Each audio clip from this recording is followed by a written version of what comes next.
Olá, esta é mais uma aula da disciplina Introdução à História. O tema: as funções culturais da história segundo Henri Marrou, sobre quem falaremos daqui a pouco.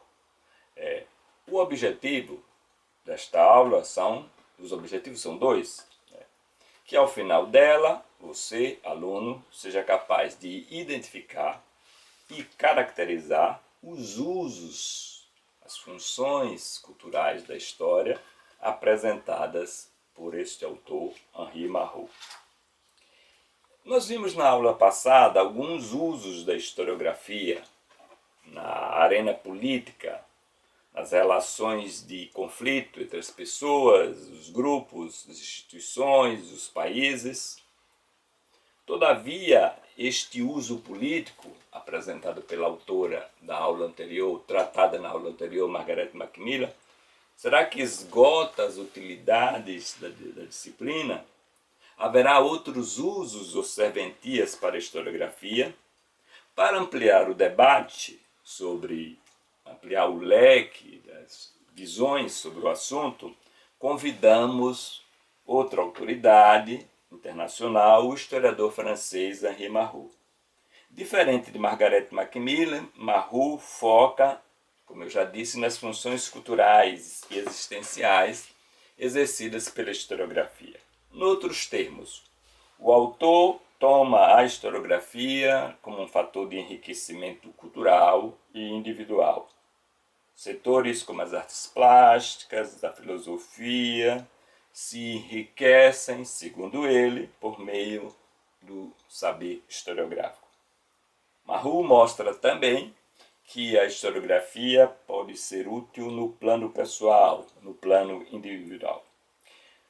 Antes de considerar a miúde as proposições do autor, vejamos alguns dados biobibliográficos.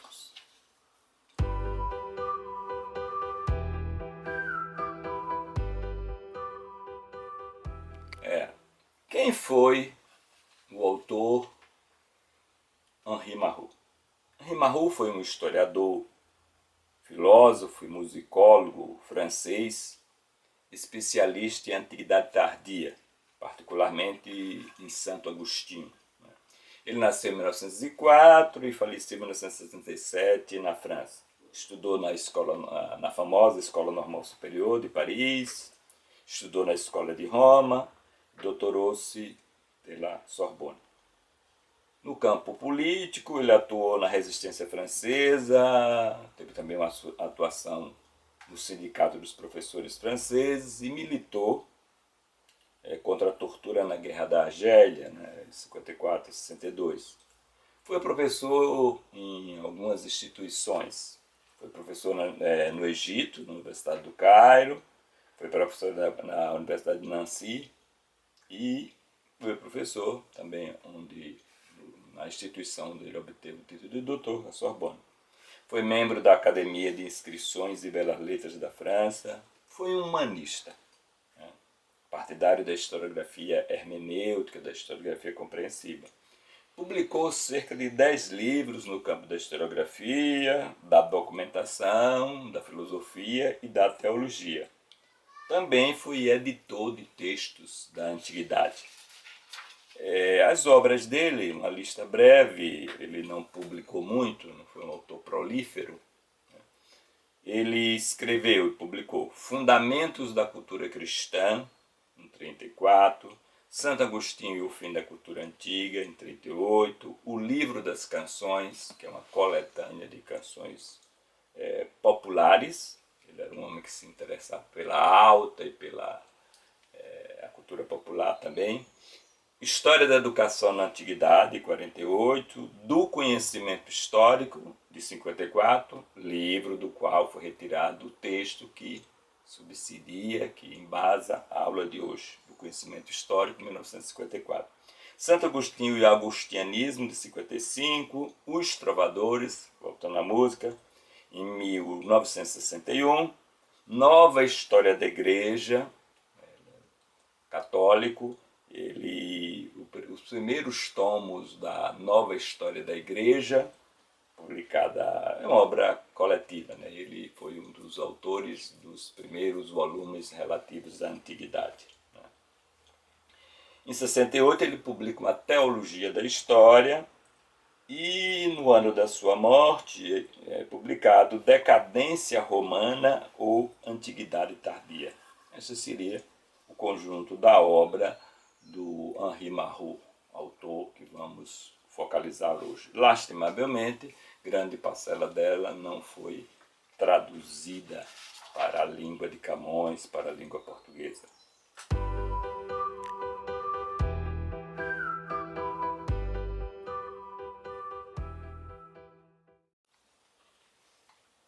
Inicialmente, consideremos a tese do autor.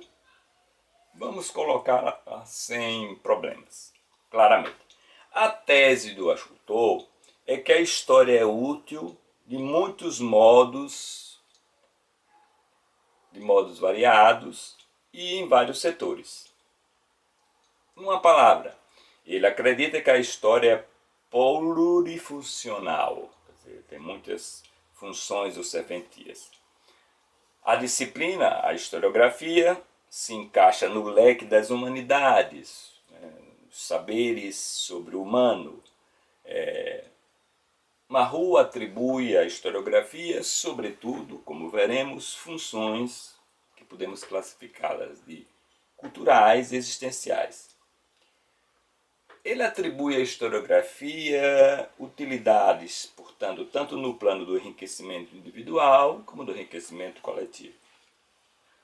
Para Marrou, voltaremos a esse ponto, a história é também um antídoto contra o provincianismo mental, o paroquialismo, o acanhamento do espírito, é fator de um certo cosmopolitismo cultural, alarga a mentalidade, abre novos horizontes mentais, areja a mente. Para o autor, a disciplina é útil em diversos campos da vida. Vejamos agora, com vagar, cada um destes campos.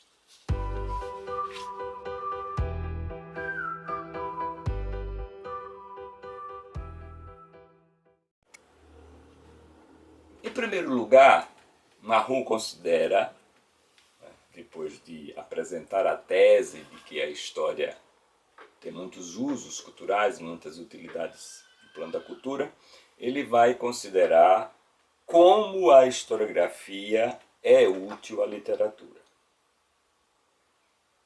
Que proveito os ficcionistas, sobretudo os romancistas, podem tirar da historiografia? Para a literatura, diz Marrou, a historiografia, expressão dele, abro aspas, é um fermento da imaginação. Ou seja, oferece matérias para a recriação ficcional. É fonte de inspiração, é arsenal de temas, é obra-prima.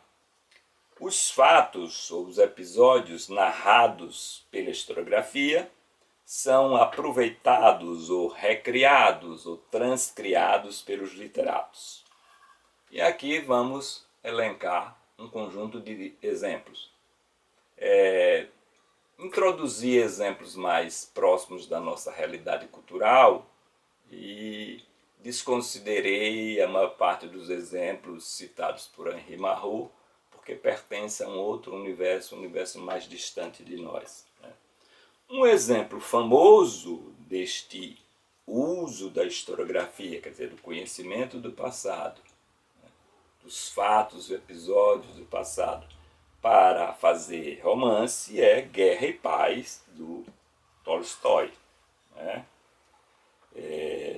Um romance do século XIX, inspirado em grande parte na invasão da Rússia por Napoleão Bonaparte. Um fato histórico, neste caso, do Tolstói, é recriado pela arte ficcional.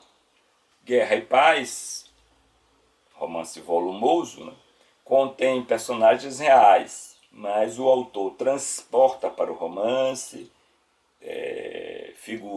figuras tiradas do evento histórico, mas também combina ficção e realidade.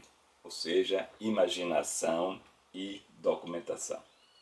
Um outro exemplo bem próximo da nossa cultura, do nosso meio, é um livro, um romance, uma novela muito pouco conhecida, O Tesouro de Belchior, do historiador baiano, famoso, infelizmente muito não citado nos cursos de história, né? Embora ele tenha sido inaugurador da chamada História Social no Brasil, tem uma obra imensa, um homem muito erudito, né?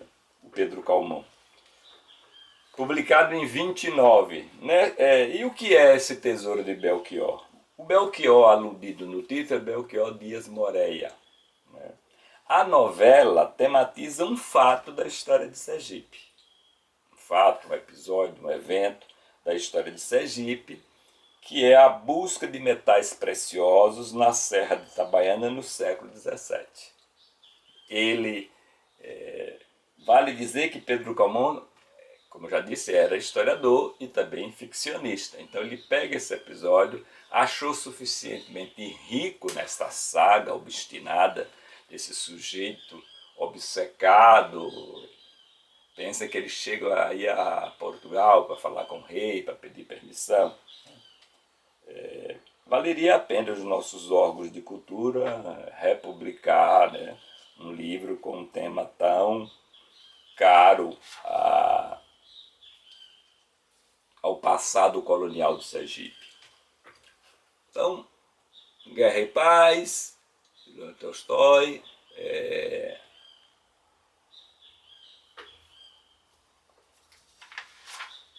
O Tesouro de Belchior.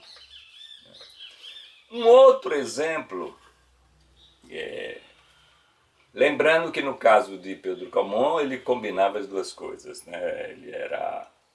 Tolstói não era historiador, era só ficcionista. Né? No caso do Tesouro de Belchior,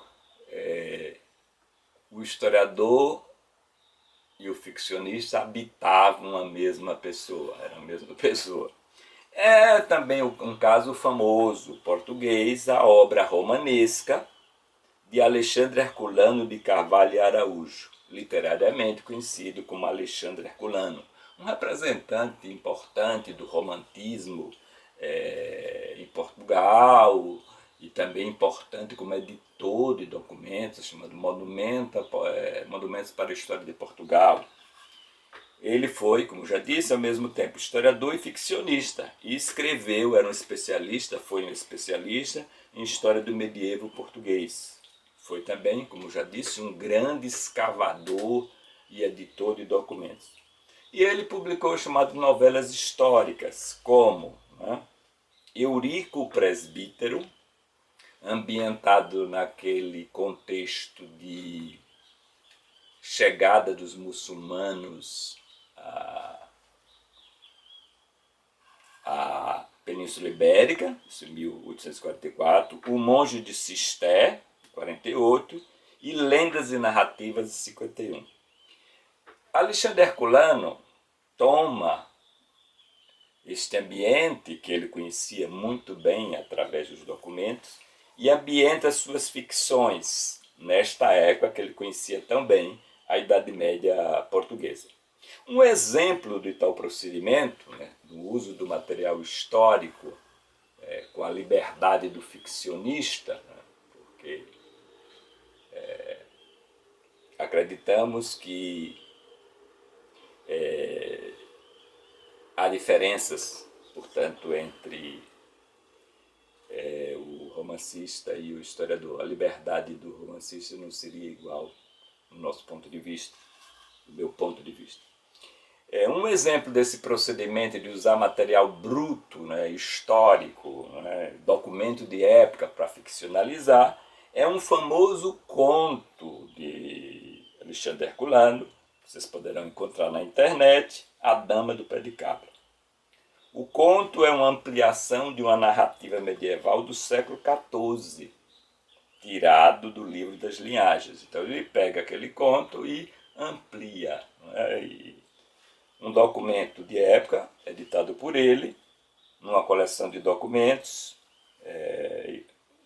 fala de uma personagem, né, que possivelmente seria uma encarnação do demônio, essa dama do pé de cabra. Queiram ler esse texto, né? No caso, notem que no caso de Calmon e de Herculano, o historiador oferece matéria-prima para este mesmo pessoa que é também historiador. Um outro exemplo, todos exemplos próximos de nós, né? Estou esquecendo um número volumoso de exemplos que são citados por Marrou, homem de muita erudição. Né? Então, um outro exemplo desse auxílio, dessa função ou dessa utilidade da historiografia para a literatura são os romances de um autor, um romance particular do autor, do Mário Vargas Llosa, do peruano Mário Vargas Llosa. A Guerra do Fim do Mundo, publicada no ano da graça de 1981. A Guerra do Fim do Mundo é uma recriação ficcional da Guerra de Canudos, episódio que todos vocês conhecem, episódio sangrento da história brasileira, ocorrido em 1897. Para compor o livro, o autor consultou a historiografia existente sobre o assunto. Né? Foi auxiliado, inclusive, por um grande perito em Canudos, o saudoso, que deixou um legado de muito conhecimento, sobretudo na arte de reunião de documentos, o José Calazans Brandão da Silva. Né? Calazans acompanhou Mário Vargas Llosa na sua peregrinação pelos sertões. O romance mistura elementos da documentação, quer dizer, elementos de fatos ocorridos, e a imaginação, quer dizer, o documentado e o inventado. O quadro geral é verídico, mas o autor introduz personagens e acontecimentos imaginários com a liberdade própria de um ficcionista. O romance vendeu muito e foi best-seller quando publicado. Não lembro se virou filme, se alguém teve a ideia de transformar em filme. Um outro exemplo, também brasileiro, são os romances. No caso de Mário Vargas Llosa, um romance, até onde eu sei, um romance de fundo histórico, digamos assim, ou romance histórico. Né? Um outro exemplo são os romances de Ana Miranda. Ana Miranda é uma autora famosa, contemporânea, nascida em 51. A obra romanesca dela, um conjunto de romances, exemplificam a colaboração que a história, as obras de história, podem oferecer ao romancista. A romancista cearense escreveu alguns romances ambientados na época colonial. Ela publicou os romances históricos Boca do Inferno, sobre Gregório de Matos, O Retrato do Rei. Boca do Inferno é de 1989, O Retrato do Rei é de 1991 e Desmundo é de 1996. Esse Desmundo, para quem tiver preguiça de ler o livro, tem uma adaptação cinematográfica muito bem feita na ambientação, a linguagem. Para elaborar esses romances, Ana Miranda fez minuciosa pesquisa histórica. Também se valeu do estudo dos historiadores que abordaram o período. Esse livro também, Boca do Inferno, ele figurou na lista dos 100 melhores romances do século XX em língua portuguesa. O Retrato do Rei, ou Boca do Inferno, inclusive teve uma polêmica quando publicado um desses livros, porque o começo era a transcrição ou a paráfrase de um relato de Vieira. Aí houve um questionamento se era legítimo, né? Aquele uso sem aspas, né? Literal. Não lembro como foi que ela se defendeu, né? Certamente dizendo que estava fazendo ficção e não historiografia, embora calcada em episódios históricos. Então, como vocês viram, são apenas alguns exemplos de obras ficcionais, né? Há também casos de poesias, né, que celebram fatos históricos, etc., né, até fatos históricos recentes ou mais recuados. Pensem, por exemplo, que quase ninguém lê, né, o que é uma falha de Os Lusíadas. Os Lusíadas é uma recriação de episódios recentes da história portuguesa, né? Quase contemporâneos, anteriores à publicação. O Luís de Camões pega esses episódios, né, das navegações, as descobertas das aventuras portuguesas no mar e transcria, claro, introduzindo imaginação, misturando episódios históricos, introduzindo até os deuses da antiguidade. Né? Vale a pena ler ou reler os Lusíadas. Né? No caso, não um romance, mas uma obra poética. Né?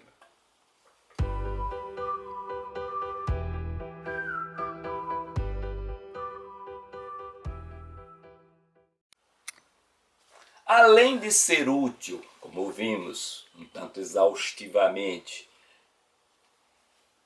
da historiografia, do conhecimento do passado, ser útil na literatura como matéria de inspiração ou de transcriação, segundo Marrou, a historiografia também é útil no plano das artes plásticas e da música, das artes. Né?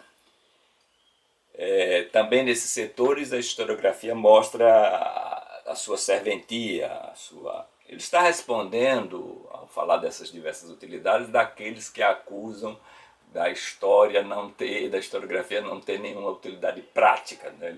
Olha, conforme o autor, qual a função básica no campo das artes, dessas outras artes, artes plásticas e música, porque, claro, literatura também é arte. No campo das artes, a historiografia, o estudo do passado, alarga o nosso gosto, mostrando a pluralidade e o polimorfismo daquele que a gente chama o belo, né? Quer dizer, alarga, no campo das artes, a historiografia alarga a nossa consciência estética, né? Quando quantitativo, no plano qualitativo. Imaginem como seria pobre nosso universo estético se conhecêssemos apenas as artes plásticas e a música atual. A historiografia é útil às artes plásticas e à música, repito, segundo Marrou, porque alarga o repertório, né, no plano temporal. Mostra as expressões da beleza do passado, livra-nos do presentismo histórico, né? Amplia nosso universo estético. É útil de uma maneira muito evidente. Mostra que além da arte atual, há, por exemplo, a arte pré-história, a arte antiga, a arte medieval. Quer dizer, amplia, repito, nossos horizontes. Um exemplo interessante de utilidade de casamento ou melhor dizendo, né, os romancistas saqueando a historiografia, né, tomando emprestado da historiografia. Um exemplo do campo das artes plásticas é o neoclassicismo arquitetônico. É um exemplo significativo do benefício prestado à historiografia, às artes plásticas, à arquitetura. Esse estilo, o neoclassicismo arquitetônico, ficou em moda na Europa entre 1770 e 1830. No Brasil, ele perdurou durante todo o século XIX. Chegou aqui, claro, que atrasado. Como diz o nome, o que é o neoclassicismo?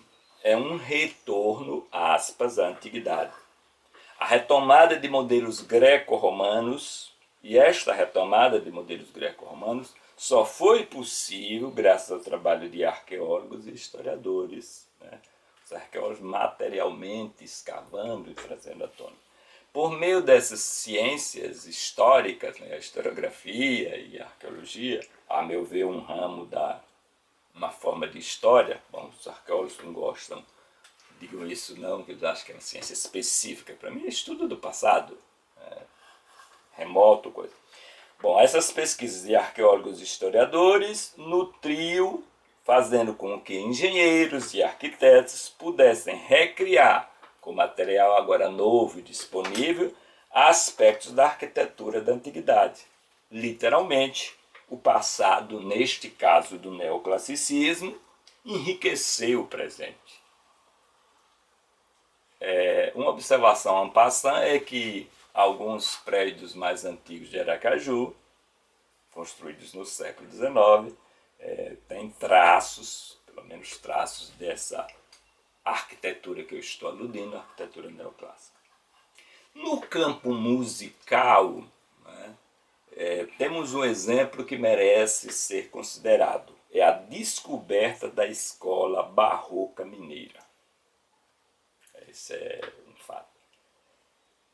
É um exemplo muito eloquente de como a pesquisa histórica pode enriquecer o repertório. Essas descobertas, feitas pelo musicólogo alemão Francisco Kurtelange, esse pesquisador renovou o repertório musical brasileiro da era colonial, desenterrando nos arquivos das Irmandades Mineiras compositores barrocos das Minas Gerais do século XVIII. Ele realizou essas pesquisas nos anos 40 e 50 nos arquivos mineiros e resultaram estas pesquisas em grandes achados musicais. Longe de ter descoberto fatos isolados, quer dizer, uma obra aqui, ele diz ter encontrado uma verdadeira escola de compositores da capitania de Minas Gerais. Dentre os tesouros musicais desenterrados por Lange estão a obra do músico, do compositor, graças a ele mais conhecido agora, né? José Joaquim Emérico Lobo de Mesquita, conhecido mais como Emérico Lobo de Mesquita. Este compositor mineiro nasceu em 1746 e faleceu no comecinho do século XIX, 1805. Ele deixou, graças às pesquisas do Kurtelange, um legado de cerca de 40 peças.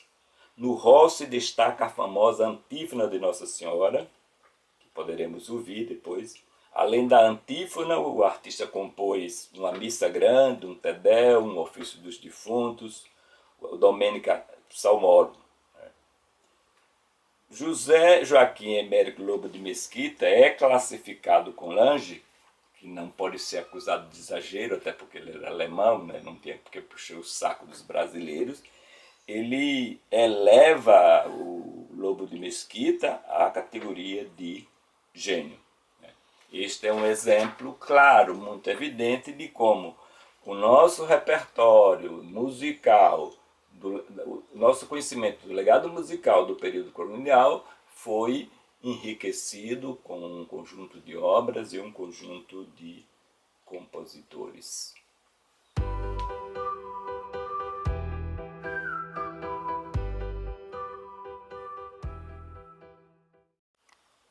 Outro setor onde, segundo Marrou, a história mostra a sua utilidade, a sua serventia, é a filosofia.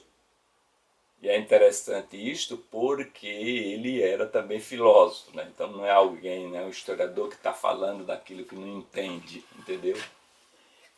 A historiografia, de que modo para Marrou a historiografia é útil aos filósofos?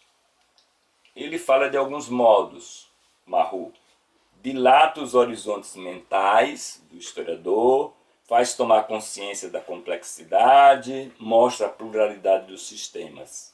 Em síntese, né, para Marrou, a historiografia é útil ao filósofo, pois o livra de alguns vícios, de algumas tentações, né, de uma certa história da filosofia, que vira mais filosofia da história, livra o filósofo da abstração, da impessoalidade e da atemporalidade.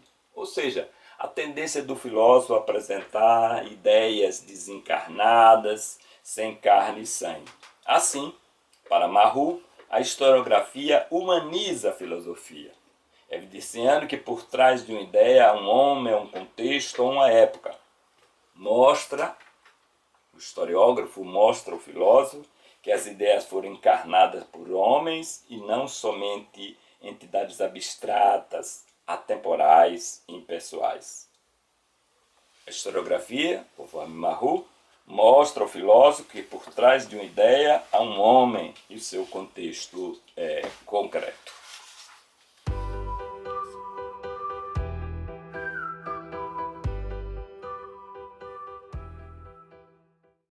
Por fim,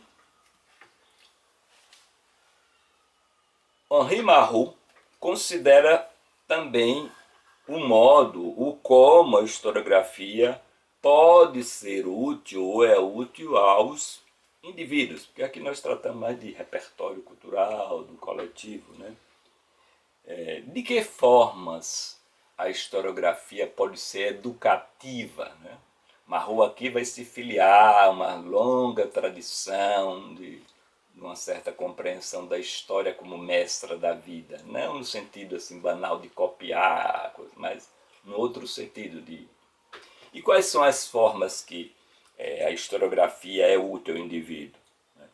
Em primeiro lugar, diz ele, liberta da absolutização do presente, mostrando o caráter transitório, mostrando a questão da historicidade, né? A gente tem a tendência natural de perenizar o modo presente, achar que sempre foi assim, que é natural, quer dizer, então vem a história para mostrar isso não existiu sempre, isso veio a ser, né? Portanto, é um fator de libertação do próprio presente. Uma outra função importante, educativa, para Marrou, que a historiografia exerce no plano individual, é alargar a experiência vivida, mostrando a diversidade ou a pluralidade do homem. Veja só, somos pessoas de um determinado século, prisioneiros deste século, prisioneiros dessa época, quase que como peixinhos no seu aquário. Ora, a historiografia seria, imaginariamente, um pular fora desse aquário para ver, ora, como aqueles peixes daquele aquário se comportam. Portanto, mostra o polimorfismo do homem, a diversidade da natureza humana ao longo dos tempos. Uma outra função no plano individual, mas também coletivo, que a historiografia exerce, é libertar o homem do peso do passado. Mas de que modo? Fazendo tomar consciência dele. Porque o passado, de algum modo, corre em nós. A historiografia nos faz cientes que os mortos nos habitam. De algum modo, que os defuntos nos dominam. O peso da tradição. Sobre isso é uma frase belíssima de Karl Marx, sobre esse peso da tradição, que está no 18 Brumário. Abro aspas. A tradição de todas as gerações mortas. Marx também era poeta, né? Não sei como soaria isso em alemão. A tradição de todas as gerações mortas oprime como um pesadelo o cérebro dos vivos. Então, o que é que seria a historiografia? Essa possibilidade de tomar consciência, né? Uma coisa quase que psicanalítica, né? Como vocês sabem, na psicanálise, a libertação é você reconhecer, é você admitir, né? A historiografia também seria um fator de esperança e um corretivo contra a soberba, mostrando que o melhor e o pior não são eternos, né? Há uma frase latina que lembrava os poderosos. Sic transit gloria mundi. Assim, brevemente, passam as glórias do mundo. Né? Lembra-os a consciência histórica.